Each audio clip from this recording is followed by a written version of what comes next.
So just a little bit of prep work. This is the this is an STL file of a this is a moisture probe that I designed. Well, I bought it and then I did an as-built on it. So I just measured it with calipers and drew it in Solidworks, and then I exported it as STL file and saved that as an OBJ because Gravity Sketch only accepts OBJ files. So that's the OBJ, and so we'll copy that, and then here we see that Gravity Sketch is installed, so we have to go put it in its directory. So Documents, Gravity Sketch, import library.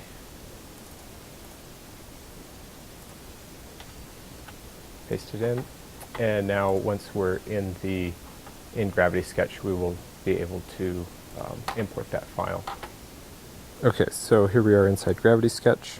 I have a new blank document, and there. Nope. There we go. So this is for exporting files once you have something drawn, and it will export everything that is visible across all layers. So go here, import, next, moisture probe. So once you click it, it just opens the file, then you just drag it in and place it. And unfortunately there's no way to bring it in with its coordinate system or its orientation, and I've been having problems in Meshmixer.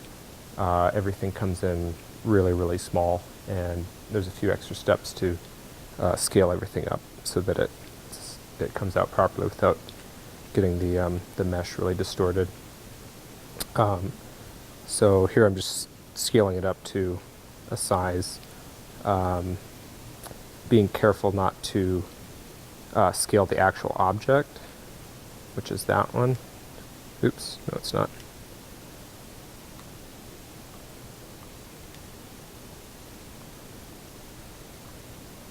So I'm scaling the view, not the object. I'll have some tool scaling issues there. So yeah, it's, as we can see, this is our coordinate system. So we'll try to get that lined up. That'll make it a little easier to import files later on in Meshmixer. So just check that. Just kind of do a rough lineup. And any parts made in VR are, there's no dimensions or anything like that. So it's all kind of rough at this point. So we're ready to start drawing the support structure around the sensor. So we'll leave that layer 1, we'll call that. I'll be calling this the reference model.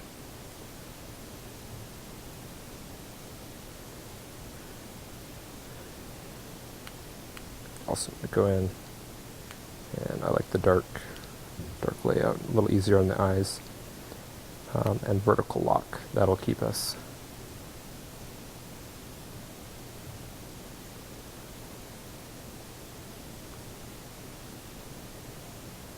Just a little bit of lining things out in the beginning. It goes a long ways later on.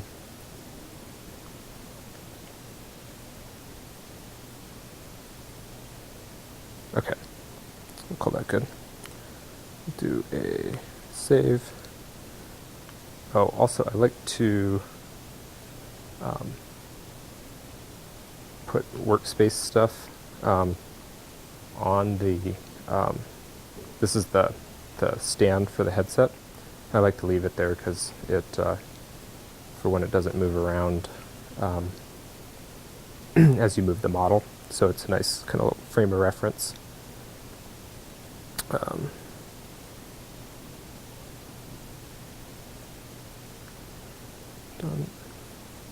This changes your lighting angles. Okay. So layers, this comes out 2.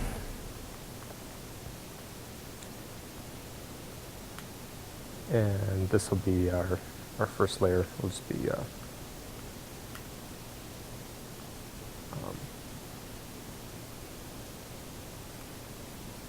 then we'll lock the model so that way the reference model doesn't move around. Now I'm just going to walk this over. The way this works is that we'll take the reference model, we'll draw stuff around it, and then export them together, and then in Meshmixer we'll do a subtraction. So we'll subtract the reference model from the drawn parts, and that means that anywhere where there's intersection, like right in here, that this will get remeshed, and then it'll cut that off. So as long as you have your meshes dense enough, this should be a pretty good fitting model. I've had a little problems with tolerances because it's hard to scale. You have to do a global scale on the reference model relative to the drawn parts, and when you do that, if it's scaling from a center point, and then you have some features right in here, those might be a little bit off. So it's best to do your tolerances in SolidWorks when you're designing the part. So you're designing your clearances into that. Okay, so we'll just get rid of these. So the basic idea is here is that the ground, I don't want that one. The ground level will be here. So the probe goes into the ground, and then we just want something to hold it vertical, and then do some strain relief for the cable that comes out, and it'll slide in from the top down into this little carrier. So we don't want to put stuff behind. These are just, ICs on the board. So and I was going to do some kind of clip thing. This is actually the second time I've drawn this, so I know what didn't work so well. This clip thing, it's just too stiff. There's not enough length here for it to bend very much. So it ended up being really hard to get the board to clip in. So I think we'll leave that out. And what else? Yeah, these are just where the pins come through the vias on the board. So we don't want anything above that, because then you can't slide the board in. Oh yeah, the other thing is these boards are not waterproof, so we'll just be putting I'll put silicone on here, and that silicone will help hold it in. So I'm not too worried about having a tight mechanical fit that it snaps into or anything like that. So okay, so delete that. So I'm going to bring this up. This is for the first kind of lines and sketches. Actually, I usually have one layer that's just sketches, so we'll just call this sketch layer. Okay. So we're going to have something that comes around here.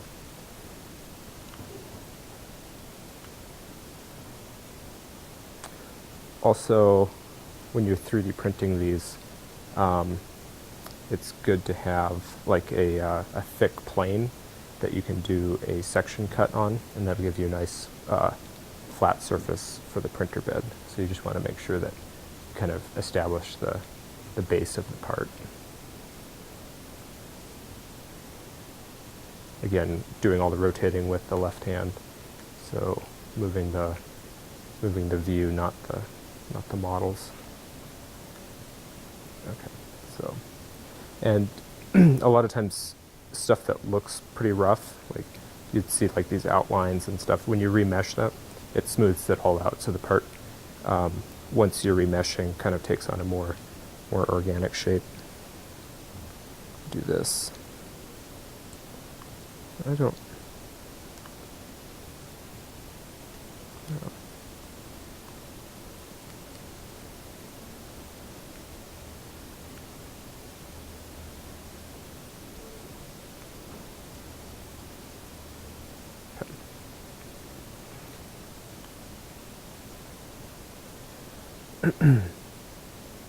So again, picturing how this will be assembled, we'll start our intersecting parts here.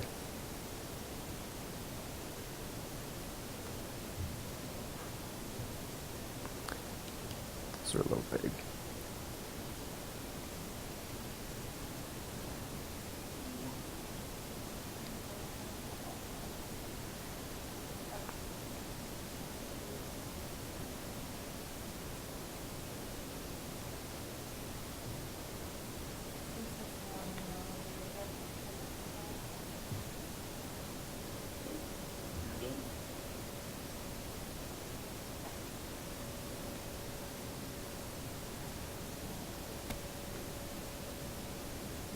Okay, and again, this is just the sketch layer, so we'll come back and clean those lines up in a little while. So the other thing is I was going to put some kind of feet on here that go up to these points. So we'll just draw another one there. And I like rotating the model when I'm trying to get parts or features that are kind of symmetric. Rotate the model so that I'm using the same motion of my hand instead of doing one here and then a different motion over here. I just find that it kind of turns out better. Okay, so what else? We're going to have, help tie these in down here. We can see that those are a little unsquare, so I'm going to bring in a box.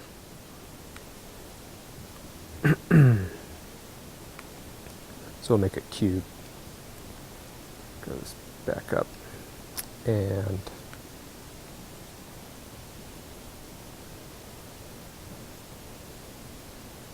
just make a cube like that.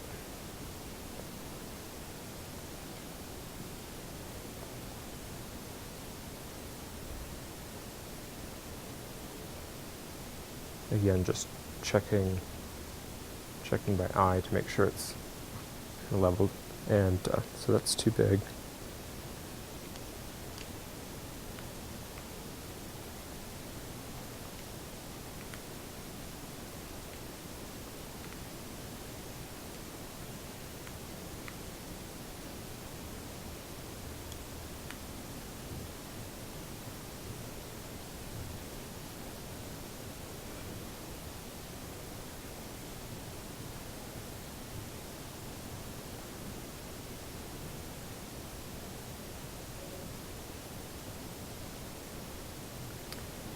And when you're trying to line things up, it's good to rotate it and look at it from different views, because a lot of times you'll get it straight in 2 dimensions and it'll be crooked in another, and you kind of gotta go around and do that for a little bit. It'd be nice if you could snap things to a global plane or a global coordinate system. It's also really nice to be able to reach through the model. I find that I kind of reach around because you think that that's a solid object, but fun artifact of Begin VR. Okay, so we're going to go back to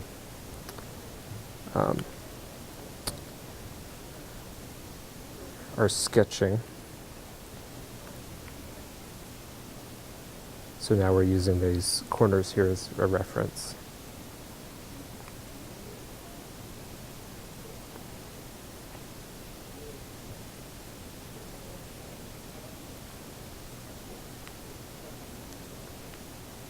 Another thing to consider is when you're drawing stuff like this, unless you're printing with supports, which I try not to, it's good to start everything at a 45, not like that. So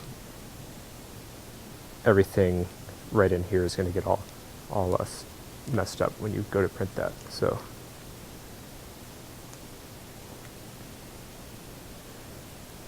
but you run into the same problem here with those arches. So a lot of times you can kind of, since this is closer to the print bed, you can kind of draw some supports in like that. So I'll leave those be.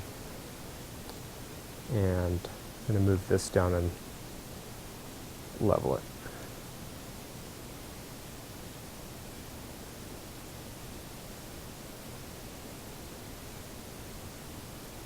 So I put some of these, I did some testing with a particle photon and these moisture sensors, and I had them hooked up to some solar panels, just little solar battery packs, and it worked for about 2 days, and then we had a bunch of cloud cover, and it appears that the panels are not keeping up with, not that the photon draws a lot of power, but the batteries, the battery packs themselves draw quite a bit just being on. So I found some other ones that are supposed to, they're by Voltaic, and they have an always-on mode for IoT devices. So you hook a solar panel up to them, and then I assume that they have some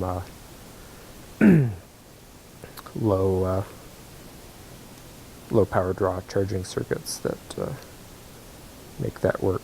So if I can't get these battery packs that I have to work with a little more solar, I might switch over to the Voltaics, but they're kind of expensive. They're like $30, which is half again more than the photon itself. So by the time you get a solar panel and the photon, you're looking at like $70 or $80 per sensor.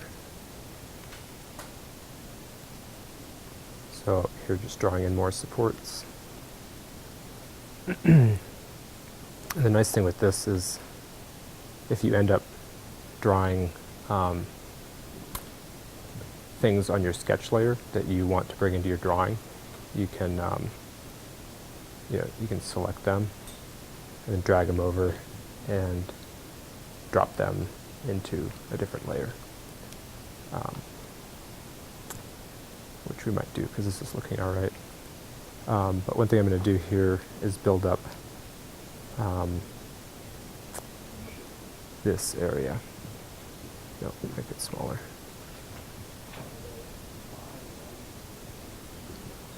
Something that I find myself doing a lot is kind of resting one hand on the other.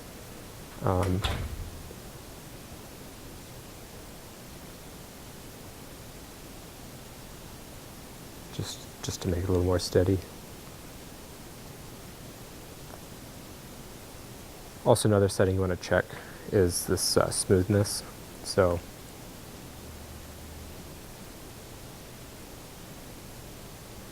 check something.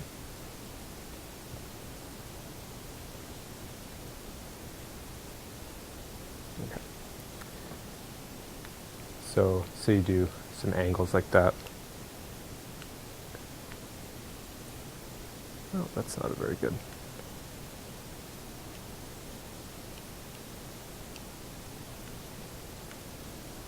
Yeah, so you can see how it's kind of jumping to its control points. Now, what's neat in Gravity Sketch is if you go to move an object, you get these these blue polygons. If you hit that, now this shows you all the control points. So you can actually move these individual points around, and you can also delete them. So if you have too many to move around, actually I think if we check this one out, this one should have more. Yeah, so this is what happens when smoothing this off. It just makes a tighter spline. So yeah, so you can do this, simplify, and that just decimates the polygon, the polyline. So that's nice when you get into more finalized work.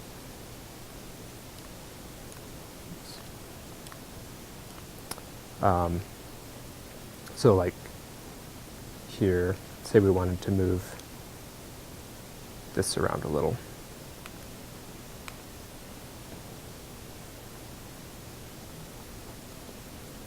So especially for like getting it right on the print bed, it's good for just adjusting those little points. Or you want to make sure that these are intersecting so they have a good contact when you remesh and print. So yeah, you can get in and really clean up these polylines here.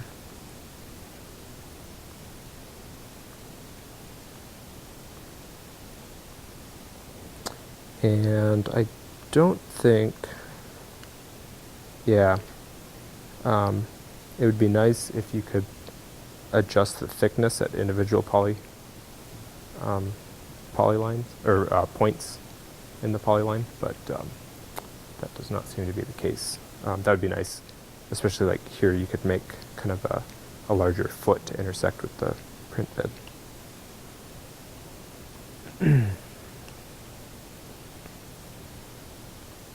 So a lot of times, if like this is just a pretty simple object, so you only need, oh, just kidding, you need more than that.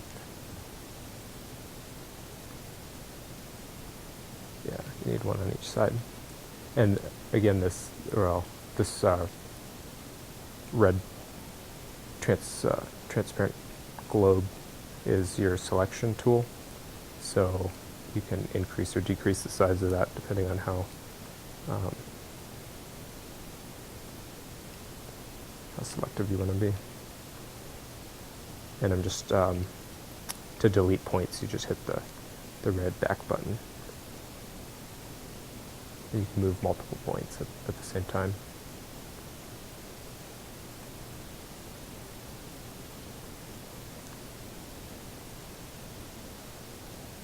Cool.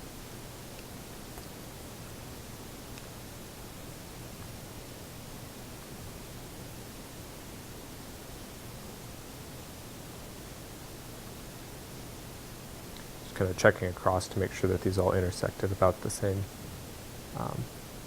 point.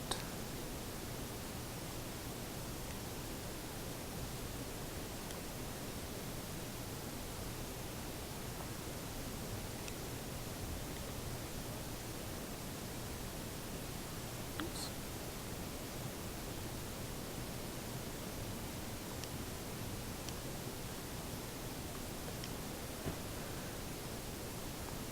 One more here.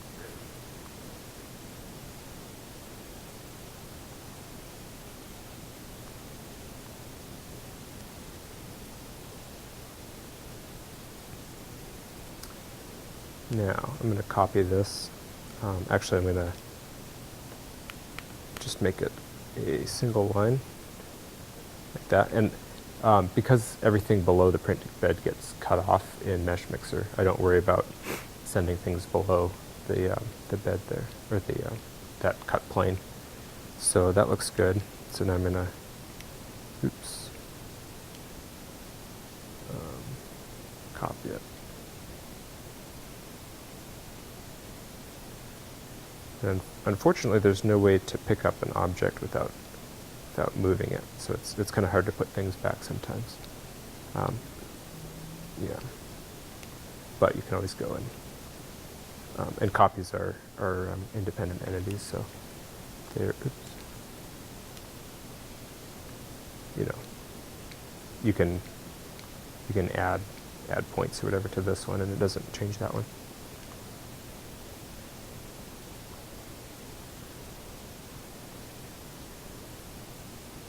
Okay, so we know we'll be clear of the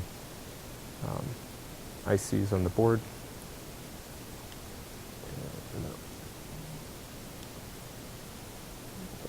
All right, oops.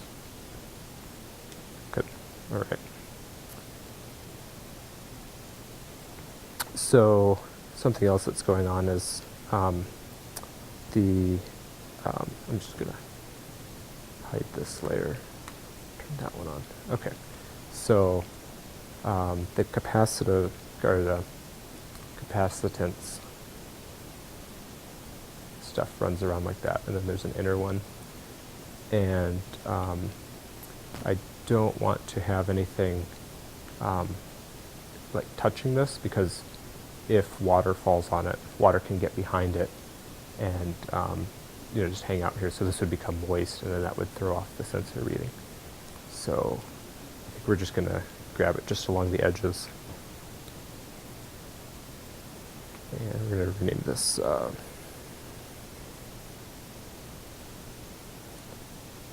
oops.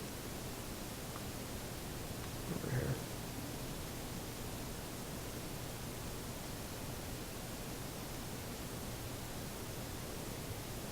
Turn that back on.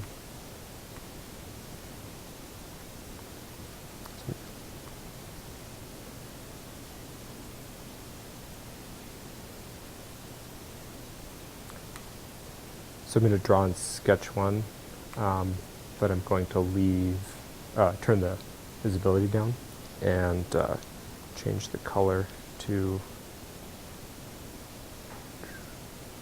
like that. So we know that we'll have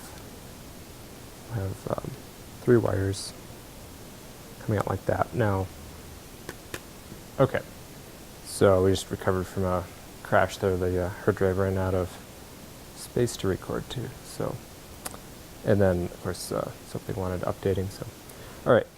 So let's see. We were don't want to put anything layers. Gotta reset up. Find the thing there. Okay. That lights. That's good.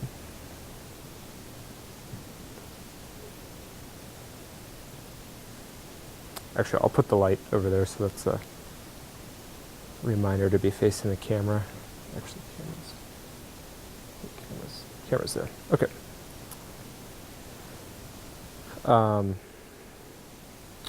Right.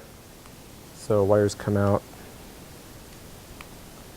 and there's nothing really special. This is just in case like somebody trips on them, so they can do a fairly tight bend radius. And then I think, so one way is to have it come down like that. The other would be to have it come off at an angle and just follow one of these legs down. And I think that's the way to go, because that just minimizes the amount of material used. Oh, this again. So we're going to go on sketch. Nope, unlock. That. So carefully, we're going to grab these and put them in sketch. And you can see that they turn to shaded objects, which means that they made the layer transfer. Okay, so we'll lock the reference model. Okay, so, and we don't want those. So now I'm going to go back to parts layer and grab our color here. So again, watching that nothing's there. We'll just start kind of sketching some supports. Also, I'm being careful to keep these at about 45, so I'm not doing that, because okay.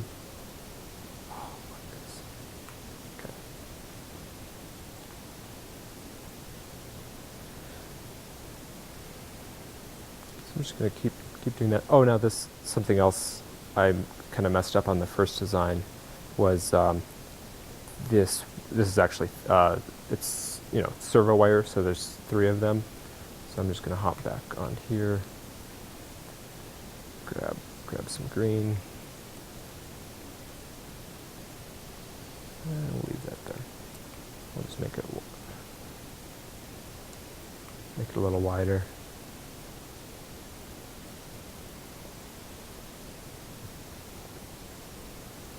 So we want that to be about the spacing of the pins there. So I'll just actually draw each wire. Okay. So back to parts.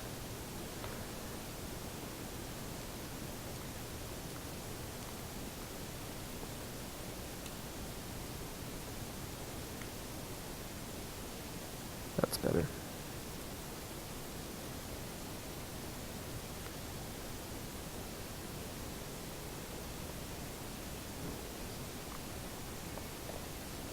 Looks like we got good clearance there. Okay, we'll continue along.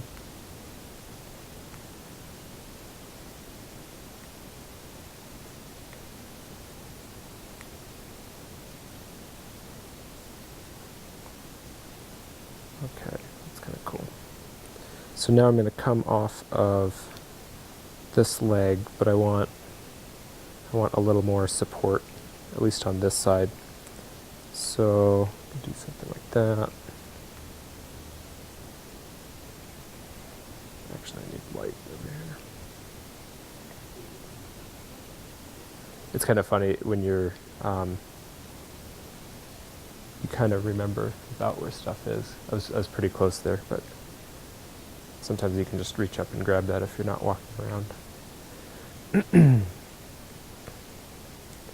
So I'll have one. Actually, I'll just have one come there and there. Also, I haven't found a way to change colors, which is, and you can't apply colors based on the layers, which is also a little frustrating.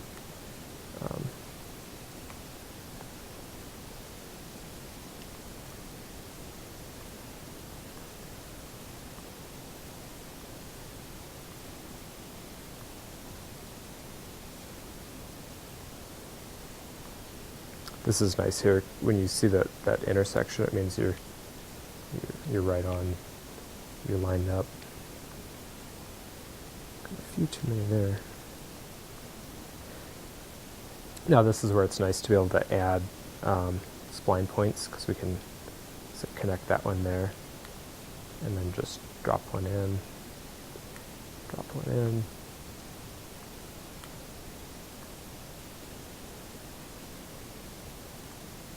Cool. Accept that. Bring this down.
Also, it's kind of easy to lose scale.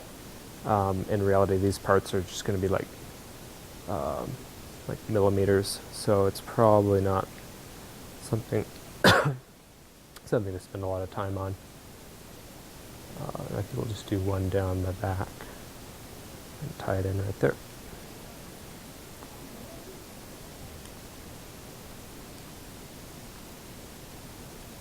We want to make sure that these are getting a good intersection.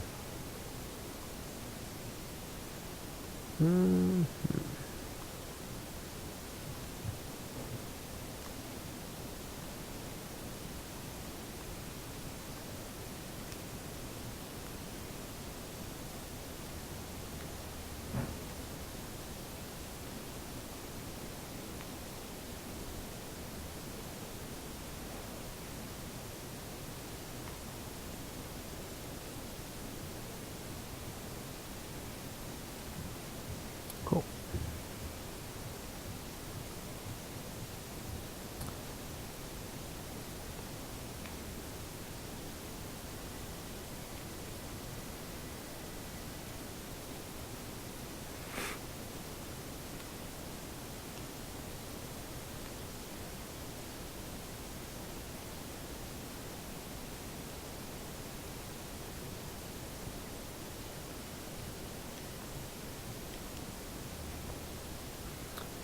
So I think the last thing I'm going to do is kind of fill out the base a little more where it. See, we have some gaps right in here, and that's not good. So I'm just going to make go back to our that's same color. Okay, so I'm going to come.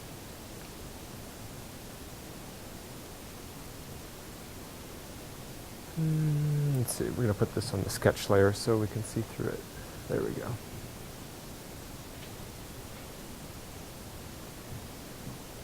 Make the brush a little bigger. And I'm also making sure that I'm getting a good intersection along that plane. Because remember, everything below that gets cut off when we're remeshing.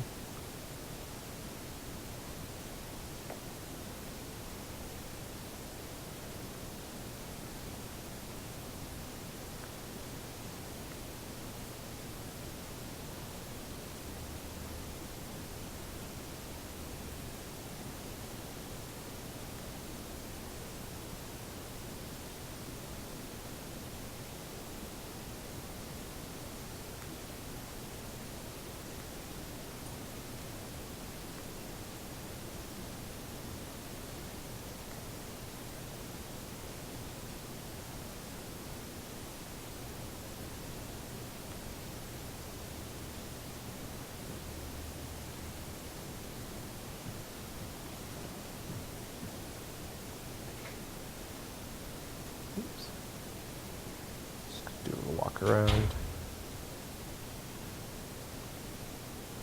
Looks pretty good.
Okay, so now for exporting.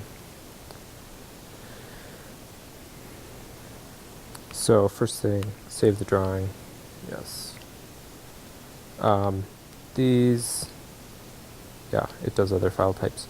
So we're doing OBJ. I like to, first of all, turn off. Okay, so that's with sketch layer turned off, so we can see our full drawing, just what will be exported. Now every single object, every single line, as well as the reference model, get exported as separate objects. At least you can bring them into Meshmixer as separate objects, which I'll get into during the meshing section. So I used to do one export with like just the model, so it would preserve the idea is that everything comes in with the same coordinate system, so you can match it back up, but you end up moving everything around enough that that doesn't really help. So I usually do just what's drawn, and actually we can just take a look at that. And actually I'm not sure about those corners might not print so well. There's already quite a bit of material there.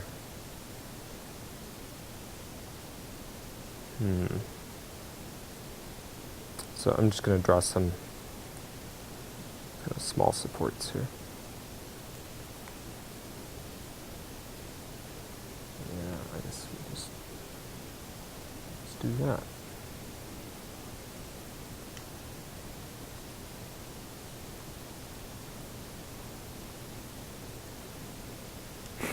Oops.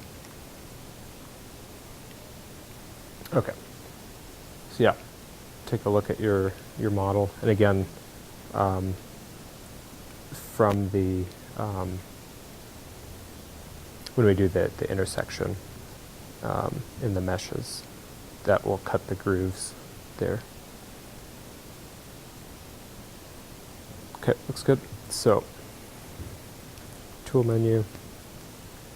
So we're gonna sensor support.